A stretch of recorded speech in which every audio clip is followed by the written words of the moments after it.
নমস্কার বন্ধুরা, মন্টিস কিচেনে আপনাদের স্বাগত। আজকে রেসিপি পুরের ঝামেলা ছাড়া পনির পরোটা।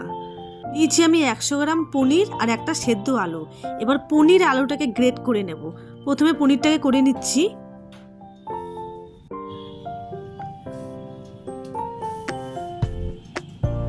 ব্যাস হয়ে গেছে।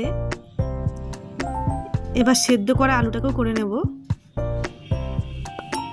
ব্যাস হয়ে গেছে, দেখুন এরকম করে নেবেন। এবার এর মধ্যে দিয়ে দেবো স্বাদ মতো নুন, 1 চামচ চিলি ফ্লেক্স, একটু কুচিয়ে রাখা ধনেপাতা, 100 গ্রাম ময়দা, সামান্য একটু রিফাইন অয়েল। বেশি দেওয়ার দরকার নেই, সামান্য একটু দিলেই হবে।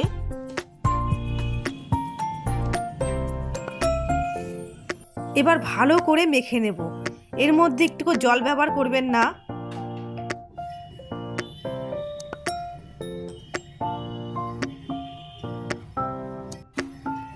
ব্যাস আমার মাখা হয়ে গেছে, দেখুন হাত দিয়ে এরকম করে ডলে ডলে মাখবেন। এবার উপর দিয়ে একটু রিফাইন অয়েল দিয়ে ঢেকে রেখে দেবো 2 মিনিট। 2 মিনিট বাদে চলে এসেছি, দেখুন। এবার উপর দিয়ে একটু ময়দা ছিটিয়ে আবার একটু হাত দিয়ে মেখে নেবেন।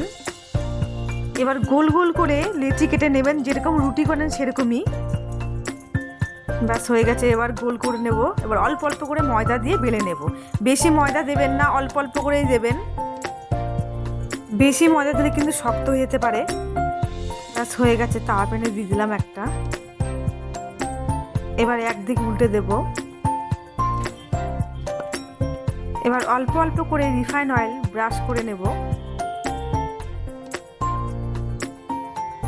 ব্যাস একদিক হয়ে গেছে, উল্টে নেব। আবারও ব্রাশ করে নেব। হয়ে গেছে আমার, সব কটা এরকম করে ভেজে নেব।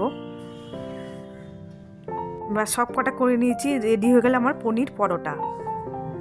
খেতে ভীষণ স্বাদ, একদম নরম তুলতুলে, দেখুন কত সুন্দর হয়েছে।